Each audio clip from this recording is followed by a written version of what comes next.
안녕하세요. 오늘은 7월 18일 월요일입니다. 의인은 믿음으로 살리라. 히브리서 10장 26절부터 39절까지 말씀입니다.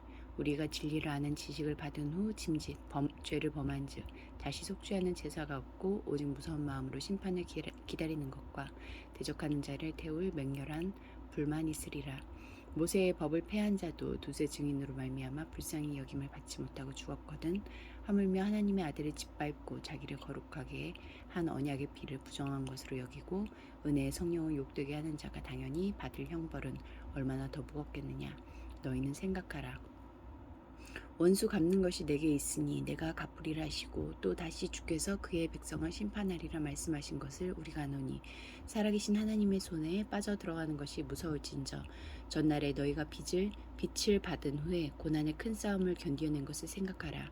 혹은 비방과 환난으로서 사람에게 구경거리가 되고 혹은 이런 형편에 있는 자들과 사귀는 자가 되었으니 너희가 갇힌 자를 동정하고 너희 소유를 빼앗기는 것도 기쁘게 당한 것은 더 낫고 영구한 소유가 있는 줄 알미라. 그러므로 너희 담대함을 버리지 말라. 이것이 큰 상을 얻게 하느니라. 너희에게 인내가 필요함은 너희가 하나님의 뜻을 행한 후에 약속하신 것을 받기 위함이라. 잠깐 후면 오실 이가 오시리니 지체하지 아니하시리라. 나의 의인은 믿음으로 말미암아 살리라. 또한 뒤로 물러가면 내 마음이 그를 기뻐하지 아니하리라 하셨느니라. 우리가 뒤로 물러가 멸망할 자가 아니요 오직 영혼을 구원함에 이르는 믿음을 가진 자니라. 26절부터 31절까지 말씀에서 하나님은 어떤 분입니까? 고의적이고 지속적인 죄에 대한 책임을 엄중히 물으실 것입니다. 예수님이 유일하고 최종적인 속죄 제사를 드리셨다는 것은 그 완전한 제사에도 불구하고 삶에서 반복되는 죄를 부끄러워할 줄 알고 그분의 피로 활짝 열린 회개의 성소로 나아가야 함을 뜻합니다. 이 속죄 제사의 의미를 알면서도 죄의 길을 선택하고 속죄 제사의 효력을 명분 삼아 죄의 습관에 합류하는 것은 예수님을 짓밟고 그분의 피를 더럽히고 성령을 모독하는 죄입니다.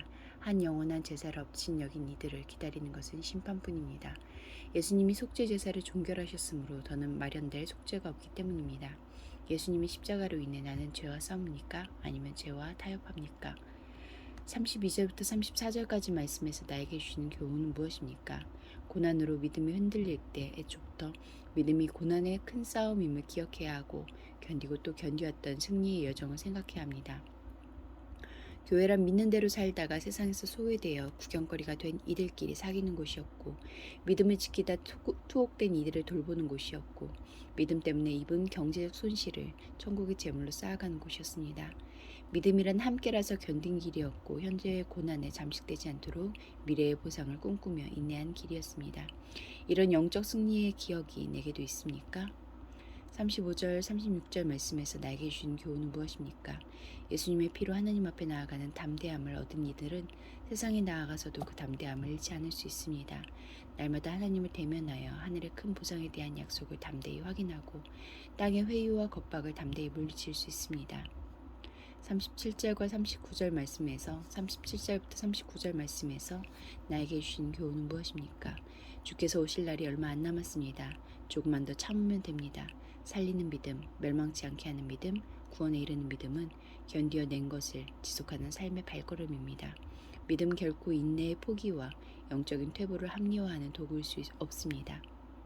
기도하시겠습니다. 공동체를 위해서는 담대함과 인내로 다시 오셔서 믿음의 의인들에게 약속하신 구원을 주실 주님을 찬양합니다.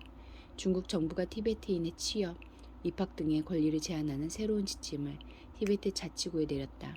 중국 정부가 티베트인을 비롯한 소수민족을 박해하고 차별하는 정책을 처리하도록 함께 기도하시겠습니다.